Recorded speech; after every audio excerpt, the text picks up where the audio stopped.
तो हेलो पिला माने welcome to my channel education motivation.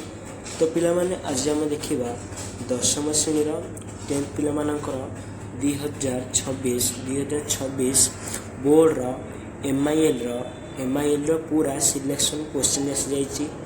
आउ कौन से चैनल देखा दरकार ना, पूरा सिलेक्शन क्वेश्चन आसी जाइए दीर्घ उत्तरमूलक जहाँ भी तुम सरलार्थ सब्जेक्ट क्वेश्चन पड़ो 2026 आसी जाइए। तो जो मैंने भी चैनल को नुआ तो चैनल सब्सक्राइब कर दियो और जहाँफल सर्वप्रथम तुम पाखे भिडियो पहुँच पार। आस भी देखिए क्वेश्चन कौन अच्छी पिला तुमने यहीटा को प्राक्ट कर देखिए जाओ, आ कि भी दरकार ना तुम है यहाँ भी प्राक्ट कर देखिए जाओ, यही भितर क्वेश्चन आसो दीर्घोत्तरमूलक। तो आस देखिए ए कौन अच्छी तुम आसीगला प्रथम दीर्घ उत्तरमूलक। प्रथम अच्छी दीर्घ उत्तरमूलक अच्छी कौन क्यों दीर्घ उत्तरमूलक क्वेश्चन पड़ो देख। तुम प्रथम अच्छी वंदे उत्कल जननी, प्रथम अच्छी वंदे उत्कल जननी ये तुम दीर्घोत्तरमूलक क्वेश्चन आसो। द्वितीय अच्छी भीमक सिंह नदवड़ी, तृतीय अच्छी राघव गजन लंका यात्रा अनुकूल, चतुर्थ अच्छी चिलिकार सांत्वना दृश्य, पंचम अच्छी मंगलायन भाषा, षष्ठ अच्छी जागवंदनहार, सप्तम अच्छी सर्वस्वर माटी।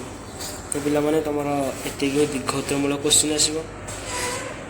एस देखिए कौन अच्छी सब्जेक्टिव दशम श्रेणी बोर्ड परीक्षा 2026 FL ओडिया साहित्य पद्य विभाग सब्जेक्ट क्वेश्चन बोले देखिए वंदे उत्कल जननी सब्जेक्ट क्वेश्चन कौन कौन अच्छे देखिए। वंदे उत्कल जननी दुईटी आमर अच्छे सब्जेक्ट क्वेश्चन लंग क्वेश्चन। वंदे उत्कल जननी और वंदे उत्कल जननी कवितार उत्कलर वैशिष्ट्य उल्लेख कर। प्रथम युक्ति हूँ एकक सार्थक देशात्मक बद्ध कविता भाव में वंदे उत्कल जननी को विचार कर। बुझीपाल यही दुईटी क्वेश्चन तुम दीर्घोत्तरमूलक आसो। जब आसवा कथा वंदे उत्कल जननी दुईटी क्वेश्चन आसो। भीमक सिंह नदवड़ी प्रथम भीमक सिंह नदवड़ी प्रथम अच्छी 3टी क्वेश्चन अच्छी। भीमक सिंह नदवड़ी 3टी क्वेश्चन अच्छी तुम समझे पढ़ी नियो है, समझे पढ़ी नियो 3टी क्वेश्चन अच्छी भीमक सिंह नदवड़ी। ये आसला राघव जात्रा अनुकूल, राघव जात्रा अनुकूल अच्छी 2टी क्वेश्चन अच्छी। गोटे पठित कवितार रावणर कूटनीति संपर्क आलोचना कर। द्वितीयटी है आमर लंका यात्रा अनुकूल निमंते राघव प्रयास संपर्क में पठित आधार वर्णना कर। बुझीपाल पिला बुझा। चतुर्थ चिलिकार सायंतन दृश्य आमर अच्छी 3टी अच्छी। चिलिकार सायंतन दृश्य 3टी अच्छी समस्ते पढ़ी नियो। आपको पिला प्राक्ट करके जाओ पूरा 100 to 100 50 ରୁ 50 मार्क रखा है। तर मंगलायला उषा, मंगलायला उषा अच्छे 1 2 3 3टी अच्छी सिलेक्शन क्वेश्चन मंगलायला उषा। तब आसगला जागवंदनहार है, आसगला जागवंदनहार 3टी क्वेश्चन। ये 3टी अच्छी जागवंदनहार क्वेश्चन। तब आसला सर्वस्वहार माटी, सर्वस्वहार माटी प्रथम अच्छी माटी सर्वस्व ए यथार्थ प्रतिपादन कर। द्वितीय अच्छी पठित कवितार अवलंबन में माटी प्रति कवि मनोभावर परिचय प्रदान कर। बुझीपार पिला एवं आसला तुम सरलार्थ पे आसगला। तुम आसगला कौन ए तुम सरलार्थ पे आसगला। बुझीपाल ए तुम सरलार्थ क्वेश्चन आसगला दीर्घ उत्तरमूलक सरलार्थ। तो पिला जो मैंने चैनल को सब्सक्राइब करना सब्सक्राइब कर दियो। जो तुम्हें कह आर नेक्स्ट पार्ट में मुझे एसे भी आनिक आसबि है, एसे भी आनिक आसबि जहाँ कह दरखास्त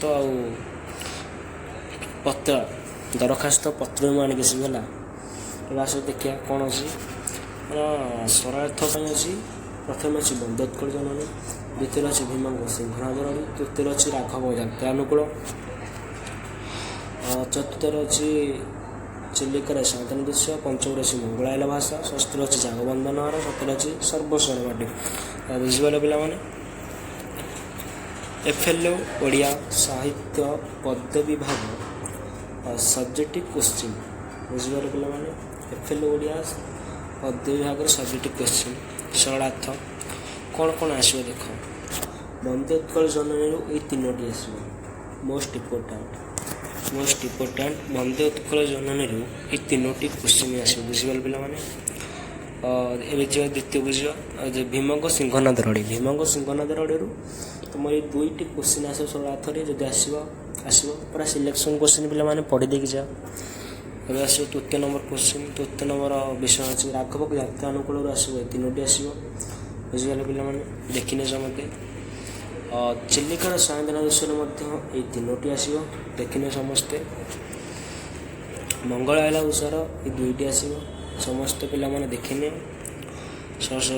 ଷଷ୍ଠର ଅଛି ଜାଗବନ୍ଦନ ହାର। ଜାଗବନ୍ଦନ ହାରରୁ ଗୋଟିଏ, ଦୁଇଟି, ଏଇ ଦୁଇଟି, ଆଉ ଗୋଟେ ଅଛି ଆମର ତିନିଟି।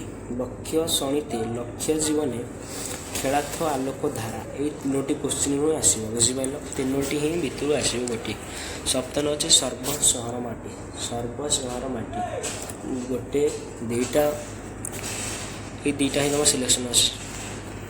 ତ ପିଲାମାନେ ତୁମର ସରିଗଲା ଏତିକି, ତୁମର ଲଙ୍ଗ୍ ଟାଇପ୍, ସବଜେକ୍ଟିଭ୍ ଆଉ ସରଳାର୍ଥ ଥିଲା।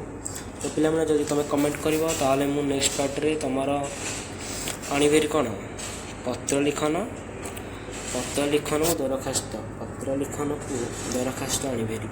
ତ ପିଲାମାନେ ଯେଉଁମାନେ ଚ୍ୟାନେଲକୁ ନୂଆ ଆସିଛ, ଚ୍ୟାନେଲକୁ ସବସ୍କ୍ରାଇବ୍ କରି ରଖିଥାଅ, ଯାହାଫଳରେ ତୁମ ପାଖରେ ଭିଡ଼ିଓଟି ସର୍ବପ୍ରଥମେ ପହଞ୍ଚିପାରିବ।